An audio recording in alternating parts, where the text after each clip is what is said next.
வணக்கம் நண்பர்களே, வாசமாய் பாசமாய் சேனலுக்கு உங்களை அன்புடன் வரவேற்கிறேன். இன்னைக்கு நம்ம எல்லாருக்கும் ரொம்ப பிடிச்ச இந்த வெயில் காலத்துக்கு ஏற்ற சூப்பரான பழ ஜூஸ் இல்லைன்னா பழ சர்பத் எப்படி செய்யலான்னு நம்ம பார்க்கலாம்.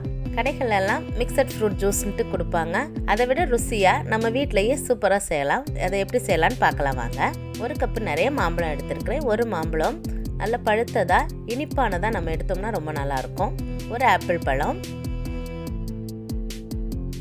வாட்டர்மெலன் இந்த அளவுக்கு எடுத்துருக்கிறேன். வாட்டர்மெலன் கொஞ்சம் ஜாஸ்தி இருந்துச்சுன்னா ரொம்ப டேஸ்ட்டாக இருக்கும். 2 பெரிய வாழைப்பழம் எடுத்துருக்கிறேன். நீங்கள் குட்டி வாழைப்பழம்னா 4 எடுத்துக்குங்க. அதே இது போல் துண்டுகளாக கட் பண்ணி சேர்த்துக்கலாம். புளிப்பு இல்லாத வாழைப்பழத்தை சேர்த்துக்குங்க. இப்போ இது போல் மசிக்கிறதுக்கு உங்ககிட்ட ஏதாவது இருந்துச்சுன்னா நல்லா மசிச்சு விட்டுக்குங்க. மிக்சியில் அரைக்க வேணாம், அது ரொம்ப கூலாயிரும். இது போல் இருக்கும்போது தான் அந்த பழத்துண்டுகளெல்லாம் நம்ம சாப்பிட்றது போல் இருக்கும். இப்போது இந்த அளவுக்கு திராட்சை பழம் எடுத்துருக்கிறேன். ஒரு மாதுளம்பழத்தினுடைய விதைகளை எடுத்து இது போல் சேர்த்துடலாம். திராட்சை பழத்தை நீங்கள் கட் பண்ணி கூட சேர்த்துக்குங்க. நான் இன்றைக்கி முழுசாகவே சேர்த்துருக்கிறேன். இப்போ இதை நல்லா மிக்ஸ் பண்ணி விட வேண்டியதா. இதுவே நல்ல இனிப்பாக நமக்கு குடிக்கிற அளவுக்கு போதுமானதாக இருக்கும்.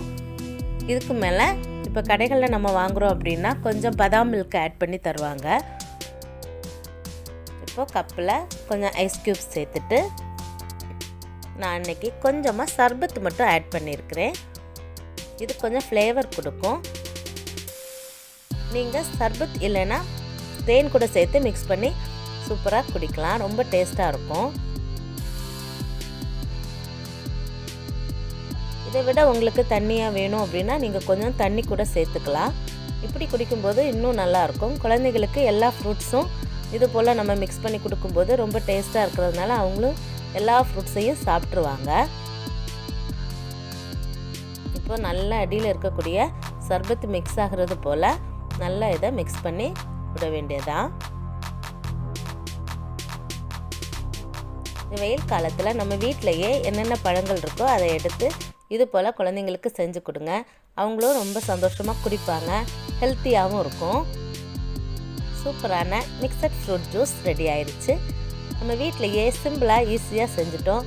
நீங்களும் உங்கள் வீட்டில் இதை போல் ட்ரை பண்ணுங்கள். எப்படி இருந்துச்சுன்னு மறக்காமல் கமெண்ட் பண்ணுங்கள். இந்த பழங்கள் தான் சேர்க்கணும்னு இல்லை, உங்கள்கிட்ட என்னென்ன பழங்கள் இருக்கோ அதை யூஸ் பண்ணி நீங்கள் சூப்பராக செய்யலாம். இந்த வீடியோ உங்களுக்கு பிடிச்சிருந்துச்சுன்னா லைக் பண்ணுங்கள், ஷேர் பண்ணுங்கள், சப்ஸ்கிரைப் பண்ணுங்கள். வீடியோவை இது வரைக்கும் பார்த்ததுக்கு ரொம்ப நன்றி.